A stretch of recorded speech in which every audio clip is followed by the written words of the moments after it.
यथाग्नेर्दाहिका शक्ति रामकृष्णे स्थिता हिया सर्वविद्या स्वरूपांता शारदां प्रणमाम्यहम्।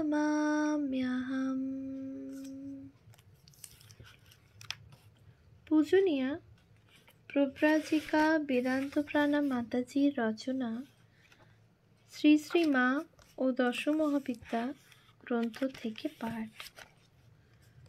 পৃষ্ঠা সংখ্যা 39-86।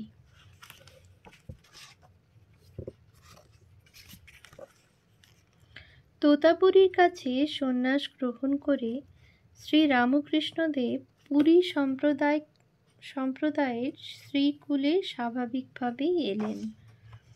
তন্ত্রশাস্ত্রে যারা কালীকুলে সাধনা করেন তারা শ্রীকুলেও দেবীকে অর্চনা করতে পারেন। পুরী সম্প্রদায়ের পীঠাধিষ্ঠাত্রী দেবী হলেন কাঞ্চীপুরমের ষোড়শী কামাক্ষী বা ত্রিপুর সুন্দরী। তাঁকেই বলা হয় রাজরাজেশ্বরী ও শ্রীবিদ্যা। তন্ত্র সাধনকালে ঠাকুর ত্রিপুরা সুন্দরী দেবীর রূপ সৌন্দর্যে অন্যান্য দেবীদের অতিক্রম করে গেছে এ কথা উল্লেখ করে বলেছিলেন, ষোড়শী বা ত্রিপুরা মূর্তির অঙ্গ হইতে রূপ সৌন্দর্য গলিত হইয়া চতুর্দিকে পতিত ও বিচ্ছুরিত হইতে দেখিয়াছিলাম। উৎস লীলা প্রসঙ্গ সাধক ভাব পৃষ্ঠা 122। এবার সেই ত্রিপুর সুন্দরী দেবীকে তিনি পূজা করলেন সারদা দেবীর নরদেহে। এবার দেহের সৌন্দর্যকে উভয়েই আবৃত করে এসেছেন। তাই আত্মার মহাবিকাশ যেমন দেখালেন, তেমনি মানুষের মন বুদ্ধি ও হৃদয়েরও কি অপূর্ব বিকাশ সম্ভব সেটি জগৎ প্রত্যক্ষ করল সারদা দেবীর মধ্যে। আমরা কালী সম্বন্ধে মোটামুটি শুনেছি। তাঁর রূপ গুণের বিবরণ বাংলার তন্ত্র সাধক রামপ্রসাদ, কমলাকান্ত, রাজা রামকৃষ্ণ প্রভৃতির গানে কাহিনীতেও বিধৃত, কিন্তু ত্রিপুর সুন্দরীর পূজার চল বেশি নেই। তাকে আমরা দশমহাবিদ্যার অন্যতমা বলেই জানি। তবে এও সত্যি যে এই মহাবিদ্যাদের যে কোনো একটির প্রসন্নতায় সাধকের ভববন্ধন মোচন হয় এবং তিনি পরাগ জ্ঞান লাভ করেন। আমরা কল্পনায় দেখি সেই অভিনব দৃশ্য। শ্রী মা ঠাকুরের পূজা দেখছিলেন এক মনে। ঘরের পরিবেশ দেবী চিন্তায় পূর্ণ। সাক্ষাৎ অবতার পুরুষ পরমহংসদেব নিজের হাতে পূজার প্রাথমিক অনুষ্ঠান সম্পন্ন করে শ্রী মাকে আহ্বান করলেন আলপনাভূষিত পীঠে বসতে। শ্রী মা ইতিমধ্যেই ভাবস্থা হয়েছেন। অর্ধবাহ্যদশায় ঠাকুরের ইঙ্গিতে গিয়ে বসলেন পীঠে। কলসির মন্ত্রপুত জল দিয়ে ঠাকুর প্রথমে শ্রী মায়ের অভিষেক করলেন যথাবিধি। অভিষেকের পরে দেবীর মন্ত্র উচ্চারণ করলেন এবং তারপরেই প্রার্থনা মন্ত্রের উচ্চারণ। শুধু একটি আবাহনের মন্ত্র উদ্ধৃত করেছেন স্বামী শারদানন্দ মহারাজ। জানি না মন্ত্রটি সংস্কৃত ভাষায় ছিল কি না। শরৎ মহারাজ কিন্তু প্রার্থনা মন্ত্রটি আমাদের কাছে শুদ্ধ বাংলায় তুলে ধরেছেন।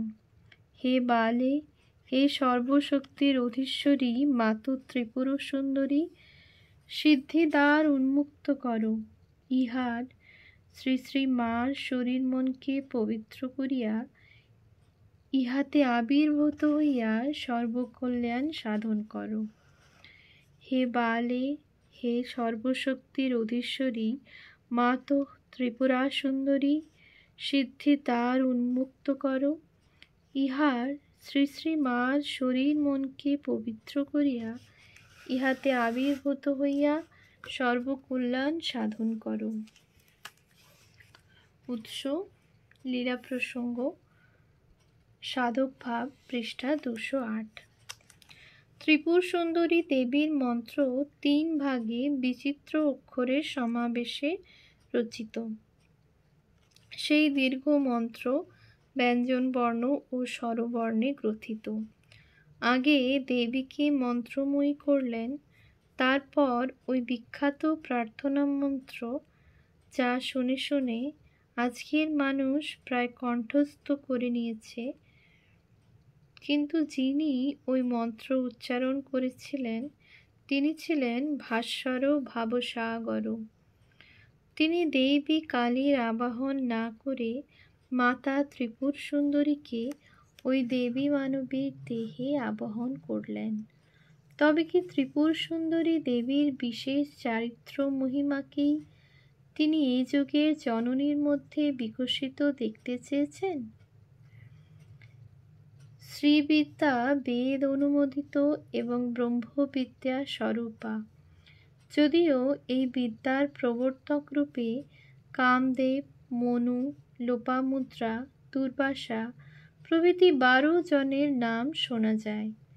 শ্রীবিদ্যার উপাসকের ভোগ এবং মোক্ষ উভয়ই করস্থ থাকে। শ্রীবিদ্যার উপাসনা অতি প্রাচীন কাল থেকেই সাধকেরা করেছেন। এমনকি দেবতারাও এই শ্রীবিদ্যাকে উপাসনা করেন। আচার্য গৌড়পাদ শুভগোত্তয় স্তুতি বলে এই শ্রীবিদ্যার মাহাত্ম্য সম্বন্ধে স্তব রচনা করেন। গুরু পরম্পরায় আচার্য শঙ্কর তাঁর মঠে এই শ্রীচক্রের প্রতিষ্ঠা করেছিলেন। রচনা করেছিলেন সৌন্দর্য লহরী, ত্রিপুর সুন্দরী মানস পূজা, ত্রিপুর সুন্দরী স্তোত্র ইত্যাদি স্তব। পুরী সম্প্রদায়ের অন্তর্গত ভগবান শ্রীরামকৃষ্ণ এবার মানবী দেহে ওই ব্রহ্মবিদ্যার প্রতিষ্ঠা করলেন। তিনি সর্ববিদ্যার অধিষ্ঠাত্রী, সম্রাজ্ঞী, নিয়ন্ত্রী। তাই এবার সন্ন্যাসী সংঘের অধিষ্ঠাত্রী রূপে সারদা দেবী অন্তরালে থেকে পরিচালনা করলেন সন্ন্যাসী সংঘ এবং শ্রীরামকৃষ্ণের অগণিত গৃহ ভক্তবৃন্দকে। তাই এবার সন্ন্যাসী সংঘের অধিষ্ঠাত্রী রূপে সারদা দেবী অন্তরালে থেকে পরিচালনা করলেন সন্ন্যাসী সংঘ এবং শ্রীরামকৃষ্ণের অগণিত গৃহী ভক্তবৃন্দকে। অন্যদিকে 2 হাতে বিতরণ করেছিলেন অধ্যাত্ম জ্ঞান, ভক্তি, শুদ্ধি। বাস্তবিক ত্রিপুর শব্দের একটি গভীর অর্থও আছে। ত্রিপুর মানে জাগ্রত, স্বপ্ন ও সুষুপ্তি।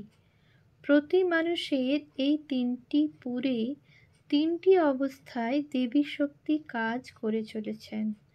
তিনি এই ত্রিপুরের অধিষ্ঠাত্রী দেবী। তাঁর কৃপা লাভ করলে মানুষ এই 3টি পুর অতিক্রম করে তুরীয় অবস্থা লাভ করতে পারে, ব্রহ্মবিজ্ঞানে প্রতিষ্ঠিত হয়। এবার সেই দেবী করুণার মূর্তি, সেই ষোড়শী বা ত্রিপুর সুন্দরী দেবীর বিপুল মহিমা ললিতা সহস্রনামে নিহিত আছে। ত্রিপুর সুন্দরীর যে সমস্ত বিশেষণ তাঁর অন্তর্লোক উদ্ভাসিত করেছে, শ্রী শ্রী মায়ের মধ্যে সেই গুণগুলিরই প্রাচুর্য দেখে এবার আমরা বিস্মিত হয়েছি। কয়েকটি বিশেষণ স্মরণ করলে বিষয়টি স্পষ্ট হবে। ললিতা দেবীকে ললিতা সহস্রনামে প্রণাম জানিয়ে বলা হয়েছে ওং আব্রহ্ম কীট জনন্যই নমঃ। শ্রীমাকে একটি সন্ন্যাসী সন্তান পিঁপড়ে দেখিয়ে বলেছিলেন, তুমি কি ওরও জননী? মা সম্মতি প্রকাশ করেছিলেন। ললিতা দেবীর নামমালায় আরও বলা হয়েছে ওং করুণারস সাগরায় নমঃ, ওং প্রেমরূপায় নমঃ, মনে হয় যেন মায়ের ছবি আঁকা হচ্ছে। করুণায়, ভালোবাসায় তিনি আত্মহারা হয়ে ভক্তদের দীক্ষা দিতেন, তাদের মুক্তি দিতেন এই জগতের দুঃখ জাল থেকে। রাত্রে নিদ্রাহীন হয়ে প্রার্থনা জানাতেন, তাদের জন্য জপ করতেন। এই জগতে ওই বিশেষণগুলিকে সার্থক করে এক অপূর্ব জীবন দেখালেন। এবারে শ্রী বিদ্যামূর্তি শ্রী শ্রী মা, অথচ একই সঙ্গে তিনি জগদ্ধাত্রী। ললিতা দেবীকে বলা হয়েছে ওং বিরাগিন্যৈ নমঃ, ওং অদ্ভুত চরিত্রায় নমঃ। এবার শ্রী শ্রী মার চরিত্রের অদ্ভুত বিকাশ, যুগপৎ মন, বুদ্ধি, হৃদয় এবং আত্মার। অথচ সেই চরিত্রের করুণা, মাধুর্য ও সৌন্দর্যে, সেই সঙ্গে মাতৃভাবের প্রকাশে এই যুগে তিনি নারীদের সামনে এক নতুন আদর্শ স্থাপন করলেন। ওম শান্তি শান্তি শান্তি।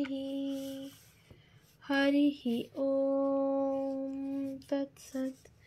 শ্রীরামকৃষ্ণার্পণমস্তু।